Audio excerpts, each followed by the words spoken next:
अस्सलाम वालेकुम, कैसे हैं आप सब? आप सबसे मैं आज थोड़ी-सी अपनी डेली रूटीन शेयर करूँगी और मैं शेयर करूँगी कि रमज़ान में पहली इफ्तारी में मैंने क्या बनाया। कुछ ऐसी रेसिपीज़ हैं जो मैं आप लोगों के साथ शेयर करूँगी और वो थोड़ी-सी डिटेल में थी, इसलिए मैंने सोचा कि मैं यूट्यूब की एक वीडियो पे ही उसको शेयर कर दूँगी। अच्छा, सबसे पहले तो मेरी कोशिश होती है कि सुबह उठ के अपनी कंप्लीट घर में जो बिखरा हुआ बिस्तर हैं और घर का जो भी चीज़ें यहाँ-वहाँ हुई हुई हैं, वो सब अपनी-अपनी जगह पे हो जाएँ। सेट होने के बाद फिर मेरा मेन टास्क ये होता है कि हम डिसाइड कर लें कि हमने क्या बनाना है इफ़्तार में।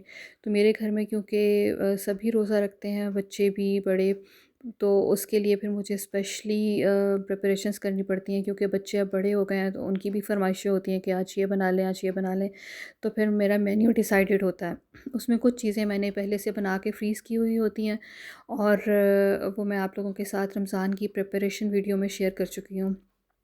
अच्छा, यहाँ पे सुबह बच्चों को स्कूल भेज के थोड़ी देर रेस्ट के बाद फिर मैं ये अपना क्लीनिंग का जो मेन काम होता है, बाकी सब तो मेरी हेल्पर ही करती है, बट मेरी कोशिश होती है कि थोड़ा-सा घर को समेटने में उसकी हेल्प करवा दूँ। उसके बाद सब्ज़ी बनाना और सब्ज़ी को समेटना, ये सबसे बड़ा टास्क है। अच्छा, तो बस ये मेरा दिन इसी तरह से चलता है कि मैं जो भी इफ़्तार का सामान होता है उसको मैं फ़र्स्ट हाफ़ में कंप्लीट कर लेती हूँ और रेडी कर लेती हूँ। जैसे पालक बनाना पकौड़ों के लिए, और दही भल्लों का सामान होता है, उसमें आलू बॉयल करना और भल्ले जो बना के उनको हम पहले से रेडी करके रख लेते हैं। चने ऑलरेडी बॉयल हुए होते हैं, उनको डीफ्रॉस्ट करना। और इसके अलावा जैसे अगर मैंने कल रैप्स बनाए थे और उन रैप्स के लिए फिर मैंने चिकन को पहले से मैरिनेट कर लिया था। और इस तरह छोटे-छोटे से काम होते हैं जो मैं पहले से रेडी कर लेती हूँ। फिर इफ़्तार के टाइम पे हमें बहुत जल्दी जल्दी नहीं होती और हम आराम से सब काम कंप्लीट कर सकते हैं। अच्छा, मेरा मेन टास्क में डीप फ्रीज़र साफ़ करना भी था क्योंकि मेरे डीप फ्रीज़र को मुझे इतना टाइम नहीं मिल सका रमज़ान से पहले कि मैं उसकी क्लीनिंग कर सकूँ।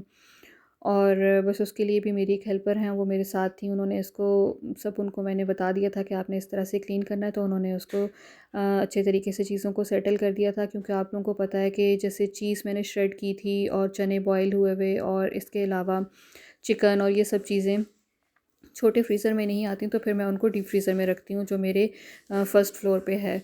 और बस इस तरह से पहले जो दिन का तकरीबन 1 से 2 बजे का ज़ोहर से पहले का टाइम था, उसमें मेरी कोशिश होती है कि मैं घर की क्लीनिंग का सारा काम कंप्लीट करवा लूँ और अपनी दिन की जितनी भी काम जैसे कोई बाहर के काम हैं या कोई ग्रॉसरी लानी है, कोई फ्रूट्स लेने हैं, तो वो मैं सब पहले ही कंप्लीट कर लेती हूँ। और ज़ोहर के बाद मेरी कोशिश होती है कि नमाज़ के बाद बाकी इफ़्तार का काम और जो भी कुकिंग का है उसको मैं कंप्लीट कर सकूँ।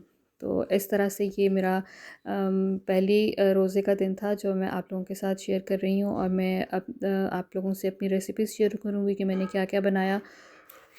अच्छा, उसके लिए दही भल्ले और फ्रूट चाट ये तो मस्ट है। उसके साथ मेरी कोशिश होती है कि कोई रैप हो जाएँ या कोई सैंडविचेस हो जाएँ या रोल पराठा टाइप की इस तरह की कोई चीज़ हो जाए जो थोड़ी-सी फिलिंग हो और बच्चों का पेट भी भर जाए और उससे थोड़ा-सा बच्चे भी खुश हो जाते हैं।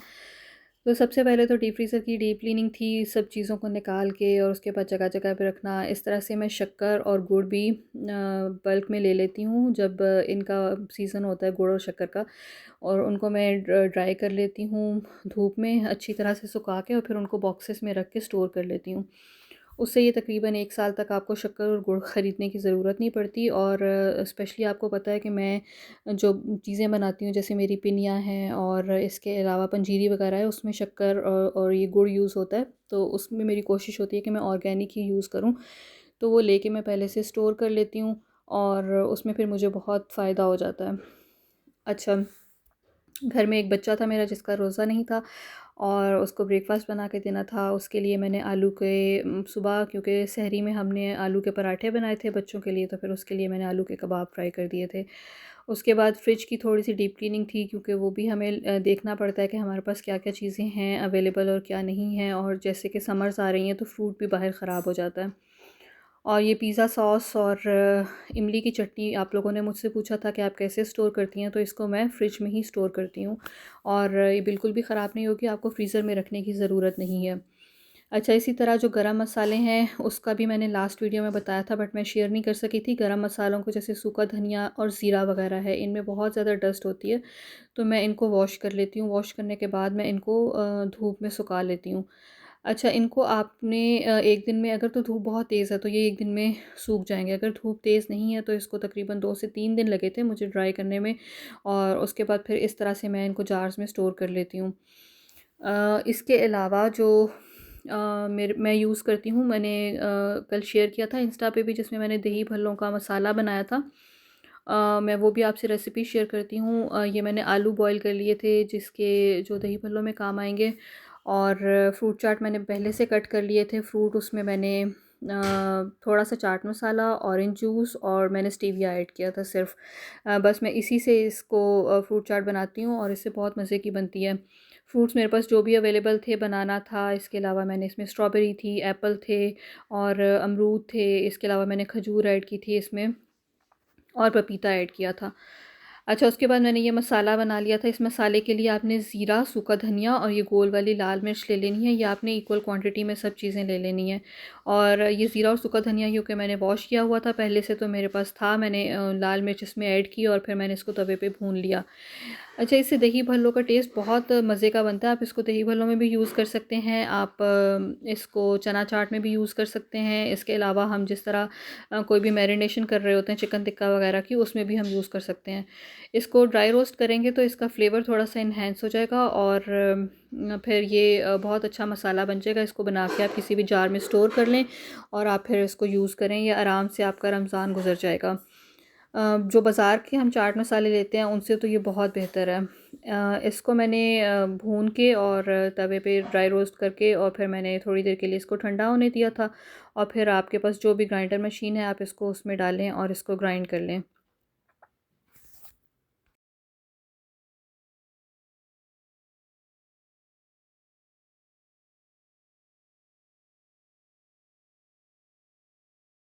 अच्छा, सेकंड रेसिपी में फिर मेरे पास रैप्स थी जो मैंने बनाने थे, उसके लिए मैंने चिकन ले लिया था बोनलेस, उसको छोटे-छोटे पीसेस में कट कर लिया था। उसमें मैंने टोमेटो पेस्ट ऐड किया था, थोड़ा-सा योगर्ट ऐड किया था, और इसके अलावा मैंने इसमें वाइट पेपर ऐड की थी, सॉल्ट ऐड किया था और थोड़ा-सा ब्लैक पेपर ऐड किया था, और 1 नींबू का रस मैंने इसमें ऐड कर दिया था, और कुटी हुई लाल मिर्च ऐड कर दी थी। आप चाहें तो कुटी हुई लाल मिर्च स्किप भी कर सकते हैं, अगर आपको बहुत ज़्यादा स्पाइसी नहीं पसंद। इसको चिकन को आपने मैरिनेट कर लेना है और तकरीबन कोशिश करें कि इसको 1 से 2 घंटे के लिए मैरिनेट कर लें, अगर तो बहुत अच्छा है, अगर आप 1 से 2 घंटे नहीं कर सकते तो फिर आप इसको आधे घंटे के लिए ज़रूर मैरिनेट करें। मैंने ऑलिव ऑयल ले लिया था एक पैन में, और फिर मैंने इस चिकन को थोड़ी देर के लिए इसमें पका लिया था कि ये चिकन इसमें अच्छे तरीके से गल जाए। उसके बाद इन रैप्स की मैंने सॉस रेडी कर ली थी, उसके लिए मैंने मायोनीज़ ली थी, और इसमें भी थोड़ा-सा योगर्ट ऐड किया था, और उसके बाद मैंने इसमें चिली सॉस ऐड की थी, और थोड़ा-सा नमक ऐड किया था, और थोड़ी-सी ब्लैक पेपर ऐड की थी। इसके बाद इसमें आपने धनिया ले लेना है, उसको छोटा-छोटा सा कट करके वो ऐड कर लेना है, और थोड़ा-सा गार्लिक लेके उसको पीस के वो ऐड कर लिया था। अच्छा, उसके बाद फिर मैंने दही भल्लों के लिए मैंने जो भल्ले बनाते हैं वो, उसके लिए मैंने बेसन ले लिया था, उसमें थोड़ा-सा नमक और 1 टीस्पून मैंने बेकिंग पाउडर ऐड कर लिया था। इससे बहुत अच्छे घर के ये जो बनाते हैं हम, वो भल्ले बन जाते हैं, और उसको मैंने साइड पे रख दिया था। ये चिकन मेरा गल गया था, इसमें मैंने वेजिटेबल्स ऐड कर दी थी, जो-जो भी आपके पास वेजिटेबल्स हैं आप ऐड कर दें। मैंने इसमें शिमला मिर्च, गाजर और बंद गोभी ऐड की थी। और बस ये साइड्स बाय साइड काम चल रहा था मेरा, इसलिए मैं साथ-साथ आप लोगों से शेयर कर रही हूँ। ये भल्ले इस तरह से मैंने उसका मिक्सचर बना के और मैंने ये इसमें फ्राई कर लिए थे। इनको फ्राई करके आप थोड़ी देर के लिए किसी भी बाउल में पानी ले लें और उसमें इनको डिप करके और फिर निकाल लें। लेकिन मैंने इनको नहीं डिप किया था, क्यों, कुछ लोगों को सॉफ्ट पसंद होते हैं और कुछ थोड़ा-सा हार्ड किस्म के उनको पसंद होते हैं। तो मैंने इनको इसी तरह से फ्राई करके निकाल लिया था, डीप फ्राई कर लेना है आपने, और फिर मैंने इनके ऊपर योगर्ट डाल दिया था, उससे ये वैसे ही सॉफ्ट हो जाते हैं।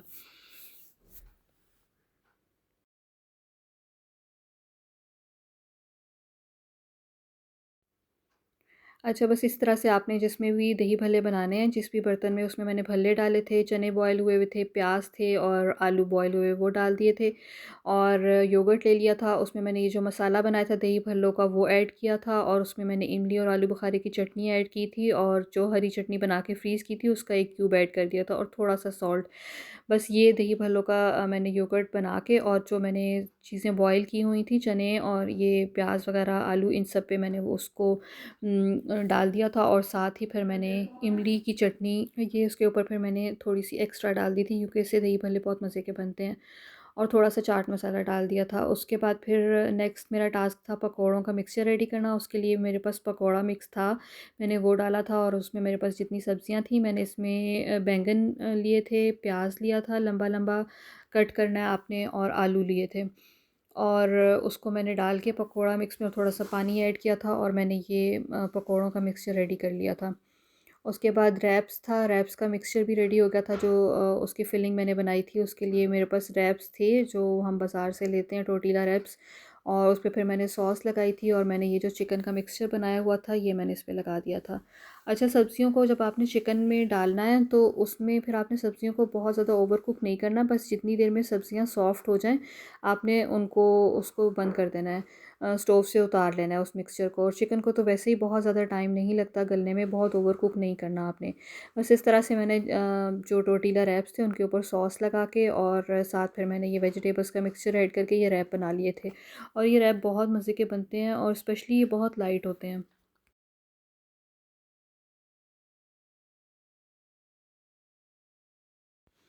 अच्छा, उसके बाद फिर मैंने पकोड़े और समोसे और रोल्स वग़ैरह बनाने थे। इसके लिए पकोड़ों को मैंने फ्राई कर लिया था और सबसे पहले पकोड़े फ्राई करने के बाद जो मैंने रोल और समोसे बना के फ्रीज़ किए हुए थे, वो भी मैंने 1 घंटा पहले ही निकाल लिए थे फ्रीज़र से और उनको भी फ्राई कर लिया था। बस ये मेरी इफ़्तार के आइटम्स थे जिनकी रेसिपीज़ मैंने आप सबके साथ शेयर की हैं। पकोड़े थे, रोल, समोसे थे और दही भल्ले थे। इसके अलावा रैप्स थे और फ्रूट चाट थी। और इस कढ़ाई के बारे में मुझसे बहुत से क्वेश्चंस आप लोगों के मुझे कल से रिसीव हो रहे थे। मैंने सोचा मैं वो भी आप लोगों को इस वीडियो में ही बता देती हूँ। ये कढ़ाई मैंने यहाँ एक शॉप से ली थी, क्रॉकरी का ही एक स्टोर था वहाँ से ली है। अभी रिसेंटली ही मैंने ली है 2 टू 3 डेज़ पहले, और मैं चाह रही थी कोई ऐसी डीप कढ़ाई हो जो रमज़ान में हमने ज़्यादा क्वांटिटी में रोल, समोसे और पकोड़े वग़ैरह बनाने होते हैं, तो उसके लिए हमें कोई ऐसी कढ़ाई चाहिए होती है जिसमें ज़्यादा क्वांटिटी में ये सारी चीज़ें बन जाएँ। लेकिन मैं आप सब लोगों को इससे मना करूँगी कि ये कढ़ाई ना लें। इसका बहुत ही बैड एक्सपीरियंस रहा है मेरा तो, क्योंकि इसमें चीज़ें ब्लैक हो रही थी और इसकी बहुत अजीब-सी स्मेल थी। फिर मेरे पास जो मेरी हेल्पर आती हैं उन्होंने बताया कि ये किसी अच्छी क्वालिटी का जो मेटल है उससे नहीं बनी हुई, तो इसलिए ये फ़ायदेमंद नहीं होगी। तो अगर आपने भी लेनी है तो आप किसी अच्छी थोड़ी-सी आप कॉस्टली ले लें लेकिन किसी अच्छी जगह से, स्पेशली आजकल जो कास्ट आयरन की आ रही हैं और एक हैवी मेटल में आ रही हैं, वो थोड़ी-सी महँगी हैं, शायद 6 टू 7,000 में है, वो आप ले लें। अच्छा, उसके बाद इफ्तारी के बाद फिर नमाज़ मगरिब की पढ़ने के बाद सहरी के लिए रेडी करना था। उसके लिए मैंने अंडे और प्याज का ये सालन बना लिया था। प्याज मेरे पास पहले से कट हुए हुए थे, उसको थोड़ा-सा मैंने कलर चेंज होने तक फ्राई किया था और उसमें टमाटर ऐड कर दिए थे। टमाटर थोड़ी-सी ज़्यादा क्वांटिटी में मैं इसमें ऐड करती हूँ क्योंकि मुझे अंडे और प्याज का ये जो सालन होता है इसमें मुझे टमाटर बहुत ज़्यादा क्वांटिटी में ही अच्छे लगते हैं। अंडे मैंने फेंट लिए थे और प्याज जैसे ही थोड़ा-सा कलर चेंज हुआ था उसमें मैंने टमाटर ऐड कर दिए थे और हरी मिर्चें ऐड कर दी थी और साथ ही इसमें मैंने बेसिक से मसाले डाले थे। बहुत ज़्यादा स्पाइसी नहीं बनाती, बस नमक, मिर्च और अदरक लहसुन का पेस्ट डाला था। थोड़ी-सी मैंने इसमें ज़ीरा और सूखा धनिया कुटा हुआ वो ऐड किया था। लाल मिर्च और नमक ऐड किया था। बस इसको थोड़ा-सा कलर चेंज होने तक पकाया था और उसके बाद फिर मैंने इसमें जो अंडे फेंटे हुए थे वो ऐड कर दिए थे। और बस ये सहरी का रेडी हो चुका था सहरी में खाने के लिए। बस उसके साथ-साथ ही फिर मैं किचन भी क्लीन कर लेती हूँ। मेरी कोशिश होती है कि किचन को साथ-साथ ही क्लीन रखूँ। अगर बहुत ज़्यादा मेस इकट्ठा हो जाए तो मैं उसमें काम नहीं कर सकती हूँ। इसलिए उसको साथ-साथ ही अ, स उसकी सफाई करनी बहुत ज़रूरी होती है।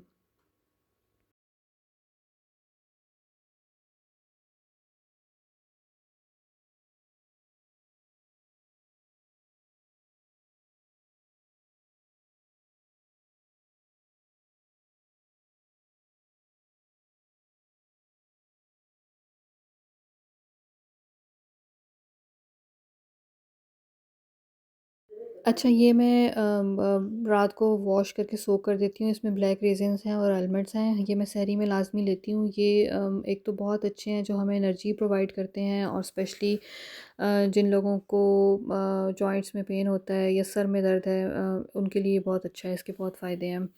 बस उसके बाद ये सब काम कंप्लीट करने के बाद फिर मेरी कोशिश होती है कि मैं बहुत सुकून से इशा की अपनी जो नमाज़ है उसको कर सकूं।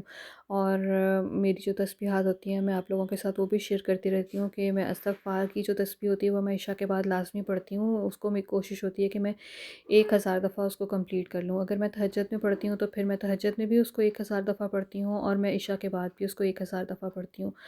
और इसके बहुत बहुत फ़ायदे हैं। अगर आप रेगुलर इसको पढ़ना शुरू करेंगे अस्तगफिरुल्लाह को, तो आप देखेंगे कि आपकी लाइफ़ में बहुत से चेंजेस आएँगे और बहुत सी ऐसी मुश्किलें जो हमारी लाइफ़ में हैं और जो बहुत सालों से हमारे साथ चलती आ रही हैं, वो इससे बहुत हद तक ख़त्म हो जाएंगी। और आप लोग सोच भी नहीं सकते कि आपको वहाँ वहाँ से फ़ायदा मिलेगा। और वहाँ वहाँ से अल्लाह मियाँ उन दुआओं को कबूल करेंगे जहाँ से आपने कभी सोचा भी नहीं होगा। इसी तरह मैं सूरत बकरा भी शेयर करती हूँ। सूरत बकरा मैं 3 दिन में कंप्लीट करती हूँ। और इसको मैं डिवाइड कर लेती हूँ कि मैंने एक दिन में इतने रुकू पढ़ने हैं और नेक्स्ट डे में इतने पढ़ने हैं। और मैं इसको इस तरह से भी कर लेती हूँ कि हर नमाज़ के बाद थोड़ी थोड़ी भी पढ़ लेती हूँ। तो ये ज़रूरी नहीं है कि आपने ये कंप्लीट ही करनी है एक दिन में। बस मेरी कोशिश होती है कि 3 दिन में एक दफ़ा मैं इस सूरत बकरा को कंप्लीट कर लूँ। और इसके मैं किसी नेक्स्ट वीडियो में आप लोगों के साथ शेयर करूँगी इसको मैंने किस तरह से मैंने